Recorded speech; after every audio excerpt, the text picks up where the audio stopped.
Welcome to Slayer the Alchemist, where we discuss all things heavy metal and hard rock. On today's episode, a review of the new Kirk Hammett E.P, Portals. This is the first solo album to come from a member of Metallica, and I guess maybe it shouldn't be a surprise that it comes from Kirk, because James and Lars, I think, they're able to express themselves the most through Metallica as their sort of main songwriters, if you will, drive the creative direction of the band. And this is a chance for Kirk to show his interests and his playing outside of Metallica. And I have to say, I am very, very pleasantly surprised. I really like this album. I'm really enjoying it. I didn't know what to expect when I heard that he was going to be putting out an instrumental album. I was hoping it wasn't going to be some sort of dated shred guitar, just fast riffs with him cutting loose over the top like some circa 1987 Shrapnel Records release. Thankfully, he doesn't do that. This is way more of a cinematic soundtrack like EP. All the songs on this are very atmospheric. They conjure up movie images. Kirk is a big horror movie fan, so that runs through this. Apparently, from what I was reading, he had a horror exhibition, I don't know, maybe with stuff that he collects, some of his own personal collection, and he was going to play some music that was going to sort of play on a loop while people were walking around and looking at this stuff. And he started getting into this, and he realized, I have to do more with this. You know, he felt really inspired. And it works really well. All these songs are very conjuring up images in your head, moods, atmospheres. They're very thematic, meaning there's melodies and themes coming in and out, just like you would have in a soundtrack to a movie, the way you would have a theme that represents a particular character or a monster or something.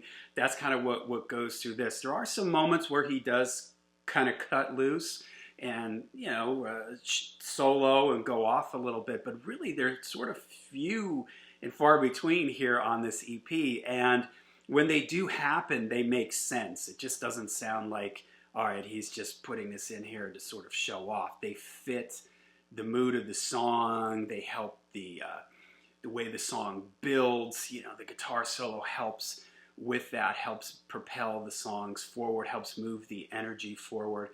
It clocks in at 27 minutes, which I think is perfect. This is a perfect thing for an EP. If this was a 50-minute full-length CD or something, I think it would be too much because, again, there's no vocals on this. It's all instrumental. And the atmospheric soundtrack-like nature of it, 27 minutes is just perfect. I think if there was too much more of this, it might be hard to hold people's attention. The songs are also done in such a way that they just sort of flow one right into the other. They're different enough to stand on their own, but there's a nice cohesive flow to all of them, which I think is really great. And it's really about, on this for me, I hear it more about tones and textures, meaning the tone of the guitar. He changes his tone a lot. There's some acoustic guitar, just the effects he puts on the guitar and the brightness or whatever that he changes.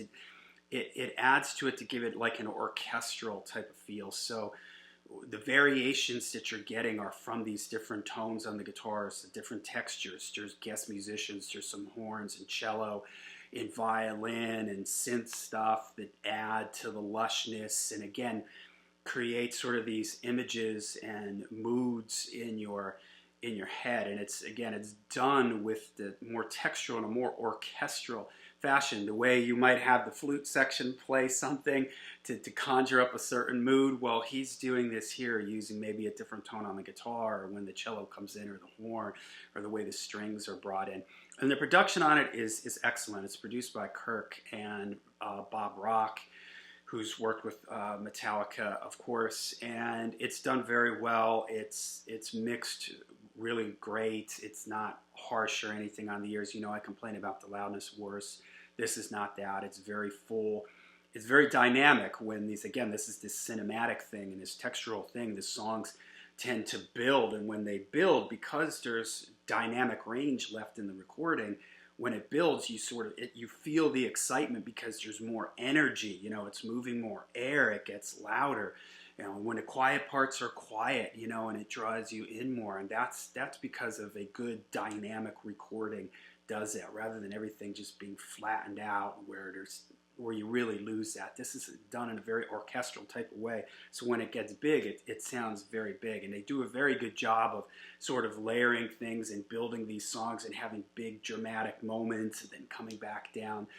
Also pleasantly surprised, he didn't use, you know, the people that he used on the record maybe are not what you would think he might use. You would think maybe he would use people from right inside the metal community, and he really doesn't. We have Edwin Outwater on keyboards. He teaches at the San Francisco Conservatory of Music. Kirk mentions that when they did their Metallica and orchestra thing, he befriended some of the people in the orchestra, and so that's how some of these people end up working on here. Greg Feitelman on bass. He's a producer and an engineer. John Theodore, he played drums with the Mars Volta, and I believe he plays drums now with Queens of the Stone Age.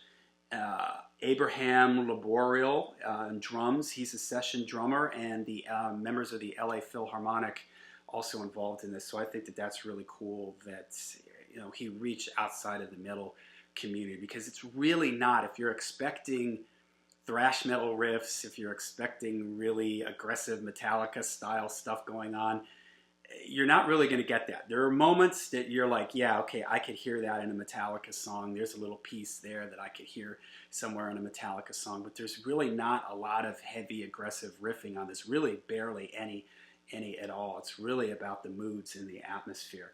All right, it opens with Maiden and the Monster, and this one has starts off, reminds me a little bit of like Call of Cthulhu from Ride the Lightning. I like this picked guitar thing, setting up this creepy, moody atmosphere. Kirk, a horror movie fan, again creating this monster soundtrack in your head. A lot of moody changes through the song, you know, moving between different sections. There's a classic Kirk Hammett style solo in here. You know, you hear it and that sounds like something that you might have heard in Metallica, but again, it's very well placed, and his song sort of builds up to it, so when he kicks into the solo with this big bend, it works really, really well. The next song, The Jinn, now I had to look this up, Jinn. This is supernatural creatures from pre-Islamic Arabian religious systems. I believe that's how I wrote this. Yep, that was the definition that I got, which I think is pretty cool. I've never heard this expression before. This is another one, sort of creepy, atmospheric, a lot of different moving sections in it. This has a cello that comes in, a lone cello that plays this melody throughout, and it's kind of a dry sounding cello, so it gives it sort of this creepy type vibe. There's a riff in it, probably one of the heavier, more Metallica-like riffs in this. It reminds me of that part in one, the da-da-da-da-da. It kind of has a da-da-da-da-da. It has that kind of like choppy power chord riff vibe to it. All right, the third song, maybe my favorite on it. I don't know, it's hard to pick, man. I've listened to this a bunch of times now. My favorite keeps on moving. This was the first one that really jumped out at me, was High Plains Drifter. Of course, this is going to have a spaghetti western cowboy theme to it. There's a Clint Eastwood movie with that name. Kirk, a big fan of this type of thing. Metallica opens, you know, their concerts with that theme from, I believe it's The Good, the Bad, and the Ugly. Starts off with this acoustic guitar riff, very, you know, western sounding, and this one is just very, I mean, you are just picturing Clint Eastwood with his hat, you know, the cigar in his mouth, the scruff on his face, you know, walking into a town or something. I mean, this is Western movie all over it. So mission accomplished with what he was going for with this one. There's this lone sort of distant horn melody that it plays through it. Again, very classic Western, like an acoustic classical like piano thing sort of tinkling away underneath it. This builds to this fast like flamenco guitar part, which is really, really cool, and this violin melody comes over the top. So this one is awesome because, man, it puts you right there. You are Clint Eastwood, you know, with the 6-shooter on your side, man. Just very well done. Really like that one. And then the last song, probably the heaviest, the darkest, and the moodiest one, is the Incantation. Has this lone horn melody at the beginning, and this is, again, it's the heaviest darkest one that we've heard so far. There's this very doomy, Sabbathy main single note like guitar riff that comes in with that augmented fourth note in there to give it that sort of dark mood. This one has another great Kirk solo in it, real classic Kirk solo. There's a sitar that comes in, and it just builds up to this big sort of frantic ending, and then it just sort of hits, and that horn melody comes back in, you know, to take it out. So really, really cool. I've listened to it maybe 3 or 4 times already, and every time I listen to it, I'm hearing different things, and I'm getting into it even more. It's a really great headphone listen. I love headphone type albums where you can listen and hear little things going on. I really appreciate the fact that he didn't go for what we would expect him to do. It's just not some thrash fest or shred fest throughout the whole thing. It's done in a very orchestral way. It's very clear that he was very conscious of the tones and the sounds and how everything sort of fit together to create this mood, the moods for the songs, and it totally works. So I really love it. I talked about how I don't like to buy much new vinyl, but I'm definitely going to get this on vinyl because I do really like it. And it's really cool, and I hope that Kirk does more of this kind of stuff because you know, it shows a side of him that we don't get to see in Metallica. So, all right, there you go. Let me know if you guys have heard it, what you guys think. Let me know in the comments down below. Make sure you hit like and subscribe. And until we see you again, make sure you stay heavy, stay metal.